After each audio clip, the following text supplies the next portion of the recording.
जय माता दी। तृतीयो अध्याय। सेनापतियों सहित महिषासुर का वध। जगदम्बिका के श्री अंगों की कांति उदय काल के सहस्त्र सूर्यों के समान है। वे लाल रंग की रेशमी साड़ी पहने हुए हैं। उनके गले में मुंडमाला शोभा पा रही है। दोनों स्तनों पर रक्त चंदन का लेप लगा है। वे अपने कर कमलों में जप मालिका, विद्या और अभय तथा वर नामक मुद्राएं धारण किए हुए हैं। 3 नेत्रों से सुशोभित मुखार विंद की बड़ी शोभा हो रही है। उनके मस्तक पर चंद्रमा के साथ ही रत्नमय मुकुट बंधा है तथा वे कमल के आसन पर विराजमान है। ऐसी देवी को मैं भक्ति पूर्वक प्रणाम करता हूँ। ऋषि कहते हैं, दैत्यों की सेना को इस प्रकार तहस नहस होते देख महादैत्य सेनापति चिछुर क्रोध में भरकर अंबिका देवी से युद्ध करने के लिए आगे बढ़ा। वह असुर रणभूमि में देवी के ऊपर इस प्रकार वाणों की वर्षा करने लगा जैसे बादल मेरुगिरी के शिखर पर पानी की धार बरसा रहा हो। तब देवी ने अपने बाण से उसके बाण समूह को अनायास ही काटकर उसके घोड़ों और सारथियों को मार डाला। साथ ही उसके धनुष तथा अत्यंत ऊंची ध्वजा को भी तत्काल काट गिराया। धनुष कट जाने पर उसके अंगों को अपने बाणों से विंध डाला। धनुष, रथ, घोड़े और सारथी के नष्ट हो जाने पर वह असुर ढाल और तलवार लेकर देवी की ओर दौड़ पड़ा। उसने तीखी धार वाली तलवार से सिंह के मस्तक पर चोट करके देवी को भी बाईं भुजा से बड़ी वेग से प्रहार किया। राजन, देवी की बाह पर पहुंचते ही वह तलवार टूट गई। फिर तो क्रोध से लाल आंखें करके उस राक्षस ने सूल हाथ में लिया और उस महादैत्य ने भगवती भद्रकाली के ऊपर चलाया। वह सूल आकाश से गिरते हुए सूर्यमंडल की भांति अपने तेज से प्रज्वलित हो उठा। उस सूल को अपनी ओर आते देख देवी ने भी सूल का प्रहार किया। उससे राक्षस के सूल के टुकड़े टुकड़े हो गए। साथ ही महादैत्य चिछुर की भी धज्जियां उड़ गई। वह प्राणों से हाथ धो बैठा। महिषासुर के सेनापति उस पराक्रमी चिछुर के मारे जाने पर देवताओं को पीड़ा देने वाला चामर हाथी पर चढ़कर आया। उसने भी देवी के ऊपर शक्ति का प्रहार किया, किंतु जगदम्बा ने उसे अपने हुंकार से ही आहत एवं निष्प्रह करके तत्काल पृथ्वी पर गिरा दिया। शक्ति टूटकर गिरी हुई देख चामर को बड़ा क्रोध हुआ। अब उसने सूल चलाया, किंतु देवी ने उसे भी अपने बाणों द्वारा काट डाला। इतने में ही देवी का सिंह उछलकर हाथी के मस्तक पर चढ़ बैठा और उस दैत्य के साथ खूब जोर लगाकर बाही युद्ध करने लगा। वे दोनों लड़ते लड़ते हाथी से पृथ्वी पर आ गए और अत्यंत क्रोध में भरकर एक दूसरे पर बड़े वेग से प्रहार करके लड़ने लगे। तदंतर सिंह ने बड़े वेग से आकाश की ओर उछला और उधर से गिरते समय उसने पंजों की मार से चामर का सिर धड़ से अलग कर दिया। इसी प्रकार उदग्र भी सीला और वृक्ष आदि की मार खाकर रणभूमि में देवी की हाथ से मारा गया तथा कराल भी दांतों, मुक्कों और थप्पड़ों की चोट से धाराशाही हो गया। क्रोध में भरी हुई देवी ने गदा की चोट से उद्दत का कचुम्बर निकाल डाला। भिंदीपाल से वास्कल को तथा वाड़ों से ताम्र और अंधक को मौत के घाट उतार दिया। 3 नेत्रों वाली परमेश्वरी ने त्रिशूल से उग्रासय, उग्रवीर तथा महाहनु नामक दैत्यों को मार डाला। तलवार की चोट से विडाल के मस्तक को धड़ से काट गिराया। दुर्धर और दुर्मुख उन दोनों को भी अपने बाणों से यमलोक भेज दिया। इस प्रकार अपनी सेना का संहार होता देख महिषासुर ने भैंसे का रूप धारण करके देवी के गढ़ों को त्रास देना आरंभ किया। किन्हीं को थुथुन से मारकर, किन्हीं के ऊपर खुरों का प्रहार करके, किन्हीं किन्हीं को पूंछ से चोट पहुंचाकर, कुछ को सिंहों से विदृढ़ करके, कुछ गढ़ों को वेग से, किन्हीं को सिंहनाद से, कुछ को चक्कर देकर और कितनों को निश्वास वायु के झोंके से धाराशाही कर दिया। इस प्रकार गढ़ों की सेना को गिरा कर वह असुर महादेवी के सिंह को मारने के लिए झपटा। इससे जगदम्बिका को बड़ा क्रोध हुआ। उधर महापराक्रमी महिषासुर भी क्रोध में भरकर धरती को खुरों से खोदने लगा तथा सिंहों से ऊंचे ऊंचे पर्वतों को उठाकर फेंकने लगा और गरजने लगा। उसके वेग से चक्कर देने के कारण पृथ्वी क्षुब्ध होकर फटने लगी। उसकी पूंछ से टकराकर समुद्र सब ओर से धरती को डुबोने लगा। हिलते हुए सिंगों के आधार से विदृढ़ होकर बादलों के वायु के वेग से उड़े हुए सैकड़ों पर्वत आकाश से गिरने लगे। इस प्रकार क्रोध में भरे हुए उस महादैत्य को अपनी ओर आता देख चंडिका ने उसका वध करने के लिए महान क्रोध किया। उन्होंने पास फेंककर उस महान असुर को बांध डाला। उस महासंग्राम में बंध जाने पर उसने भैंसे का रूप त्याग दिया और तत्काल सिंह के रूप में वह प्रकट हो गया। उस अवस्था में जगदम्बिका ज्यों ही उसका मस्तक काटने के लिए उद्यत हुई, त्यों ही वह खड्ग धारणी पुरुष के रूप में दिखाई देने लगी। तब देवी ने तुरंत ही वाड़ों की विरसा करके ढाल और तलवार के साथ उस पुरुष को भी बींध डाला। इतने में ही वह महान गर्जराज के रूप में परिणत होने लगा तथा अपनी सूंड से देवी के विशाल सिंह को खींचने और गर्जने लगा। इस प्रकार अपनी सेना का संहार होता देख महिषासुर ने भैंसे का रूप धारण किया। धारण करके देवी के गढ़ों का त्रास देना आरंभ किया। किन्हीं को थूथन से मारकर, किन्हीं को ऊपर खोरों का प्रहार करके, किन्हीं को पूंछ की चोट से पहुंचाकर, कुछ को सिंहों से विदृढ़ करके, कुछ गढ़ों को वेग से, किन्हीं को सिंहनाद से, कुछ को चक्कर देकर, कितनों को निश्वास वायु के झोंके से धारा ऐसा ही कर दिया। इस प्रकार गढ़ों की सेना को गिराकर वह असुर महादेवी के सिंह को मारने के लिए झपटा। इससे जगदम्बा को बड़ा क्रोध हुआ। उधर महापराक्रमी महिषासुर भी क्रोध में भरकर धरती को खुरों से खोदने लगा तथा अपने सिंगों से ऊंचे ऊंचे पर्वतों को उठाकर फेंकने और गर्जने लगा। उसके वेग से टक्कर देने के कारण पृथ्वी क्षुब्ध होकर फटने लगी। उसके पूंछ से टकराकर समुद्र सब ओर से धरती को डुबोने लगा। हिलते हुए सिंगों के आघात से विदृढ़ होकर बादलों के टुकड़े टुकड़े हो गए। उसके श्वास की प्रचंड वायु के वेग से उड़े हुए सैकड़ों पर्वत आकाश से गिरने लगे। इस प्रकार क्रोध में भरे हुए उस महादैत्य को अपनी ओर आता देख चंडिका ने उसका वध करने के लिए महान क्रोध किया। उन्होंने पास फेंककर उस महान असुर को बांध लिया। उस महासंग्राम में बंध जाने पर उसने भैंसे का रूप त्याग दिया और तत्काल सिंह के रूप में वह प्रकट हो गया। उस अवस्था में जगदम्बिका ज्यों ही उसका मस्तक काटने के लिए उद्यत हुई, त्यों ही वह खड्ग धारणी पुरुष के रूप में दिखाई देने लगा। तब देवी ने तुरंत ही बाड़ों की विरसा करके ढाल और तलवार के साथ उस पुरुष को बींध डाला। इतने में ही वह महान गजराज के रूप में परिणत हो गया तथा अपने सूंड से देवी के विशाल सिंह को खींचने और गर्जने लगा। खींचते समय देवी ने तलवार से उसका सूंड काट डाली। तब उस महादैत्य ने पुनः भैंसे का शरीर धारण कर लिया। पहले की ही भांति चराचर प्राणियों सहित तीनों लोगों को व्याकुल करने लगा। तब क्रोध में भरी हुई जगन्माता चंडिका बारंबार उत्तम मधु का पान करने और लाल आंखें करके हंसने लगी। उधर वह बल और पराक्रम के मत उन्मत्त हुआ राक्षस गर्जने लगा। अपने सिंहों से चंडी के ऊपर पर्वतों को फेंकने लगा। उस समय देवी अपने बाड़ों के समूह से उसके फेंके हुए पर्वतों को चूड़ करती हुई बोली। बोलते समय उनका मुख मधु के मद से लाल हो रहा था और वाणी लड़खड़ा रही थी। देवी ने कहा, ओ मूढ़, मैं जब तक मधु पीती हूँ तब तक क्षण भर के लिए तू खूब गर्ज ले। मेरे हाथ से यही तेरी मृत्यु हो जाने पर अब शीघ्र ही देवता भी गर्जना करेंगे। ऋषि कहते हैं, यो कर देवी उछली और उस महादैत्य के ऊपर चढ़ गई। फिर अपने पैर से उन्होंने सूल से उसके कंठ में आघात किया।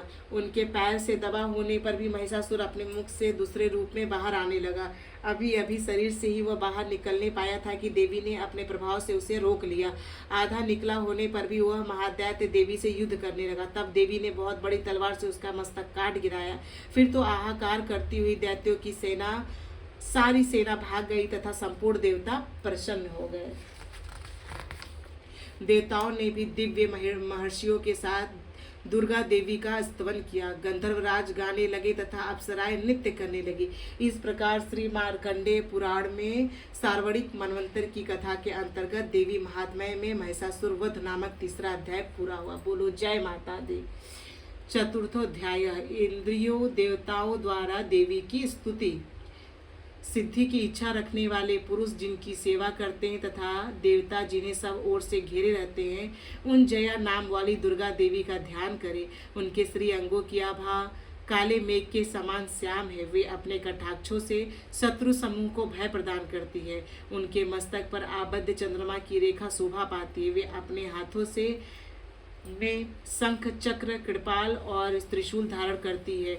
उनके 3 नेत्र हैं, वे सिंह के कंधे पर चढ़ी हुई हैं और अपने तेज से तीनों लोगों को परिपूर्ण कर रही हैं। ऋषि कहते हैं अत्यंत पराक्रमी दुरात्मा महिषासुर तथा उनकी दैत्य सेना के देवी के हाथ से मारे जाने पर इंद्र आदि देवता प्रणाम के लिए गर्दन तथा कंधे झुकाकर उन भगवती देवी का उत्तम वचनों द्वारा स्तवन करने लगे। उस समय उनके सुंदर अंगों में अत्यंत हर्ष के कारण रोमांच हो गया। देवता बोले, संपूर्ण देवताओं की शक्ति का समुदाय ही जिनका स्वरूप है तथा जिन देवी ने अपनी शक्ति से संपूर्ण जगत को व्याप्त कर रखा है, समस्त देवताओं और महर्षियों की पूजनीय उन जगदम्बिका को हम भक्ति पूर्वक नमस्कार करते हैं।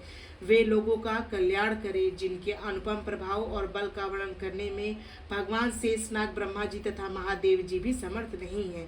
वे भगवती चंडिका संपूर्ण जगत का पालन एवं अशुभ भय का नाश करने का विचार करें।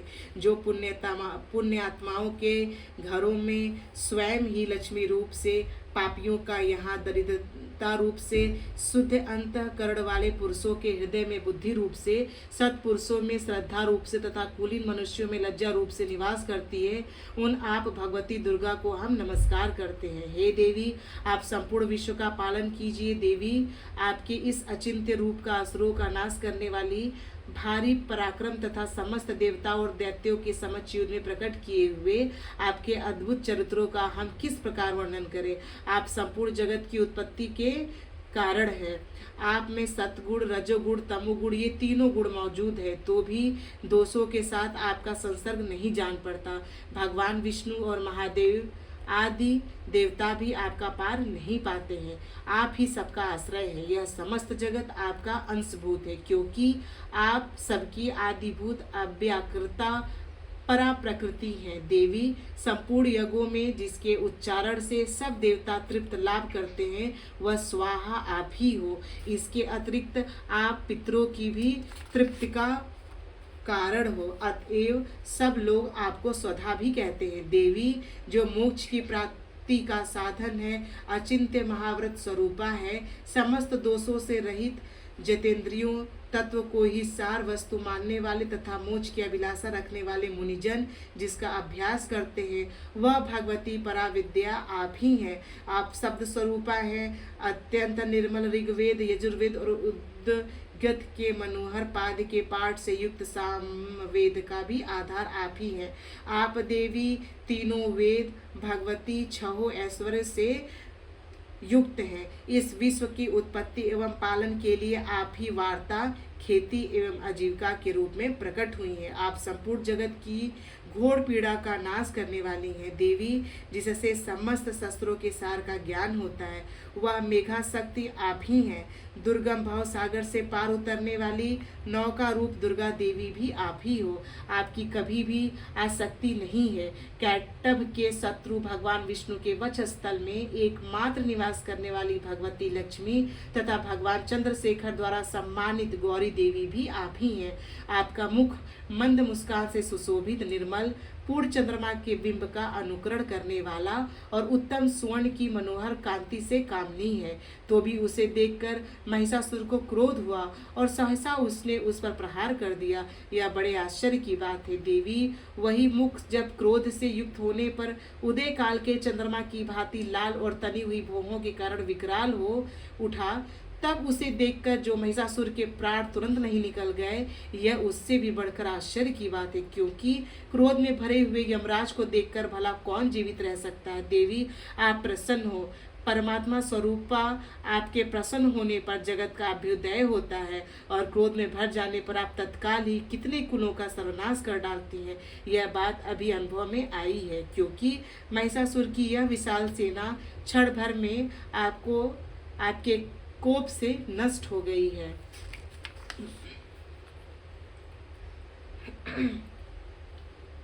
सदा अभ्युदय प्रदान करने वाली आप जिन पर प्रसन्न रहती हैं, वे ही देश में सम्मानित हैं। उन्हीं को धन और शक्ति की, यश की प्राप्ति होती है। उन्हीं का धर्म कभी स्थिर नहीं होता।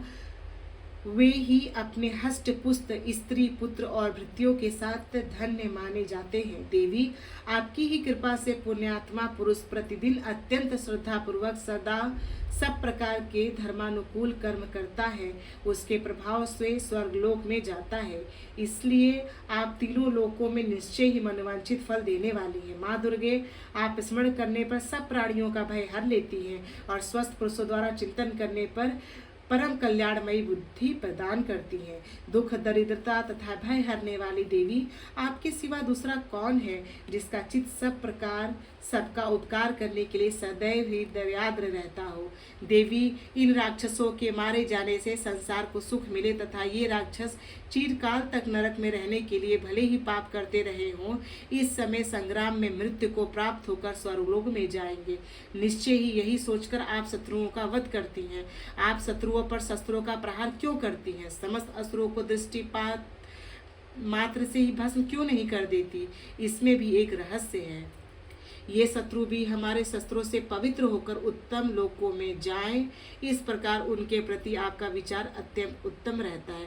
खड्ग के तेज पुंज की भयंकर दीप्ति से तथा आपके त्रिशूल के अग्रभाग की धनीभूत प्रभा से चौंधिया कर जो असुरों की आंखें फूट नहीं गई, उनमें कारण यही था कि वे मनोहर रश्मियों से युक्त चंद्रमा के समान आनंद प्राप्त देने वाले आपके इस सुंदर मुख का दर्शन करते थे। देवी, आपका सील दुराचारियों के पूरे पर्दाओं को दूर करने वाला है। साथ ही यह स्वरूप ऐसा है जो कभी चिंतन में भी नहीं आ सकता और जिसका कभी दूसरों से तुलना भी नहीं हो सकती है। तथा आप बल और पराक्रम तो उन दैत्यों का भी नाश करने वाला है जो कभी देवताओं के पराक्रम को भी नष्ट कर चुके थे। इस प्रकार आपने शत्रुओं पर भी अपनी दया ही प्रकट की है। वरदायिनी देवी, आपके इस पराक्रम की किसके साथ तुलना हो सकती तथा शत्रुओं को भय देने वाली अत्यंत मनोहर ऐसा रूप भी आपके सिवा और कहाँ है? हृदय में कृपा, युद्ध में निष्ठुरता, ये दोनों बातें तीनों लोकों के भीतर केवल आप में ही दिखाई गई है। माता, आपने शत्रुओं का नाश करके इस समस्त त्रिलोकी की रक्षा की है। उन शत्रुओं को भी युद्ध भूमि में मारकर स्वर्गलोक में पहुंचाया है तथा उन्मत्त दैत्यों से प्राप्त होने वाले हम लोगों के भय को भी दूर किया है। आपको हमारा नमस्कार है। देवी, आप सूल से हमारी रक्षा करें। अंबिके, आप खड्ग से भी हमारी रक्षा करें तथा घंटा की ध्वनि और धनुष के टंकार से भी हम लोगों की रक्षा करें। चंडिके, पूर्व, पश्चिम, दक्षिण दिशा में आप हमारी रक्षा करें तथा ईश्वरीय अपने त्रिशूल को घुमाकर आप उत्तर दिशा में भी हमारी रक्षा करें। तीनों लोकों में आपके जो परम सुंदर एवं अत्यंत भयंकर रूप विचरते रहते हैं, उनके द्वारा भी आप हमारी तथा इस भूलोक की रक्षा करें। अंबिके, आपके कर पल्लों में शोभा पाने वाले खड्ग, सूल और गदा आदि जो जो अस्त्र हों, उन सबके द्वारा आप सब ओर से हम लोगों की रक्षा करें। ऋषि कहते हैं, इस प्रकार जब देवताओं ने जगन माता दुर्गा की स्तुति की और नंदन वन के दिव्य पुष्पों एवं गंध, चंदन आदि के द्वारा उनका पूजन किया, फिर सबने मिलाकर जब भक्ति पूर्वक दिव्य धूपों की सुगंध निवेदन की, तब देवी ने प्रसन्न वदन होकर प्रणाम करते हुए सब देवताओं से कहा। देवी बोली, देवताओं, तुम सब लोग मुझसे जिस वस्तु की अभिलाषा रखते हो वह सब मुझसे मांगो। देवता बोले, भगवती ने हमारी सब इच्छा पूर्ण कर दी, अब कुछ भी बाकी नहीं है, क्योंकि हमारा यह शत्रु महिषासुर मारा गया। महेश्वरी, इतने पर भी यदि आप हमें और वर देना चाहती हैं तो हम जब जब आपका स्मरण करें तब तब आप दर्शन देकर हम लोगों के महान संकट दूर कर दिया करें। और प्रसन्न मुखी अंबिके, जो मनुष्य इस स्तोत्रों द्वारा आपकी स्तुति करे, उससे वित्त, समृद्धि और वैभव देने के साथ ही उसकी धन और स्त्री आदि संपत्ति को भी बढ़ाने के लिए आप सदा हम पर प्रसन्न रहे। ऋषि कहते हैं, राजन, देवताओं ने जब अपने तथा जगत के कल्याण के लिए भद्रकाली देवी को इस प्रकार प्रसन्न किया, तब वे तथास्तु कहकर वहीं अंतर ध्यान हो गई। भूपाल, इस प्रकार पूर्व काल में तीनों लोगों का हित चाहने वाली देवी जिस प्रकार देवताओं के शरीर से प्रकट हुई थी, वह सब कथा मैंने कह सुनाई। अब पुनः देवताओं का उपकार करने वाली वे देवी दुष्ट दैत्यों तथा शुंभ निशुंभ का वध करने एवं सब लोगों की रक्षा करने के लिए गौरी देवी के शरीर से जिस प्रकार प्रकट हुई थी, वह सब प्रसंग मेरे मुँह से सुनो। मैं उसका तुमसे यथावत वर्णन करता हूँ। इस प्रकार श्री मार्कंडेय पुराण में सार्वणिक मनवंतर की कथा के अंतर्गत देवी महात्म्य में देवी महात्म्य संक्रांतिक स्तुति नामक चौथा अध्याय पूरा हुआ। बोलो जय माता दी। सर्व मंगल मांगल्ये शिवे सर्वार्थ साधिके शरण्ये त्र्यंबके गौरी नारायणी नमोस्तुते। कर्पूरे गौरम करुणावतारम संसार सारम भुजगेन्द्रहारम सदा वसन्तं हृदयारविन्दे भवं भवानी सहितं नमामि। ओम जयंती मंगला काली भद्रकाली कपालिनी दुर्गा क्षमा शिवा धात्री स्वाहा स्वधा नमोस्तुते। जय माता दी।